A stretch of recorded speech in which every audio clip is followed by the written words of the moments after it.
এই জন্য কিছু করো। ঠাকুর বললেন এসেছো যখন করো করো।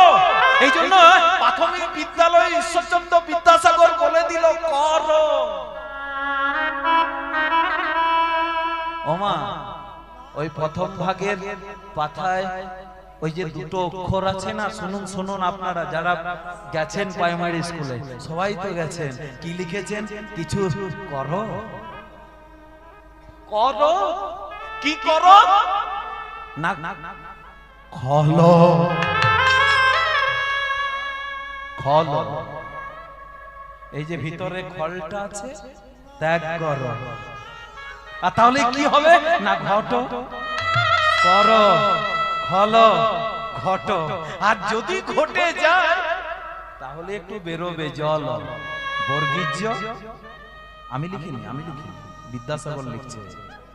ভারতবর্ষকে শ্রেষ্ঠ গিফট করেছিলেন প্রথম ভাগ, যা আজকাল আর ছেলেগুলো পড়ছে না। হ্যাঁ, করো খলো ঘটো জল, আর সেই দিনেই ফল। আর যদি এগুলো একটিও না করো শেষে অচল। ওই যে আমি লিখিনি, বিদ্যাসাগর লিখছে অচল। করো গো করো কিছু, আর না হলে শেষে অচল। আর যেদিনেই অচল সেই দিনেই অধম। অচল অধম। আর সংসারে কোনো দাম নেই গো। এই যদি চলশক্তিটা কমে যাবে সেদিন সংসার বলবে বাবারে কত জ্বালা গো। দেখেও জিজ্ঞাসা করবে না বাবা খেয়েছো, মা খেয়েছো। যাবত ব্যর্থ উপার্জন শক্ত, যতদিন শক্তি থাকবে ততদিন সংসার ভালোবাসে।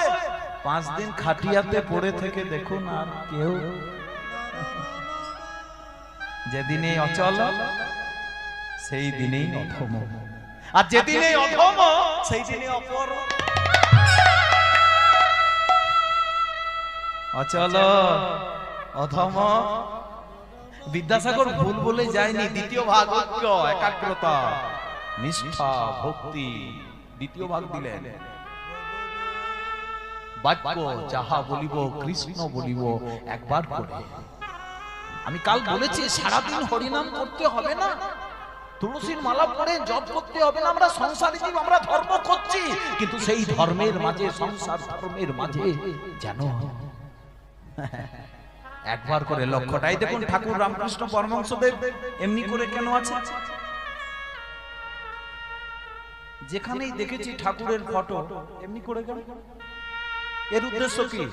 এই হচ্ছে পঞ্চভূতের জগৎ, আর তার দিশা যেন ওই যে উপরের দিকে লক্ষ্যে থাকে।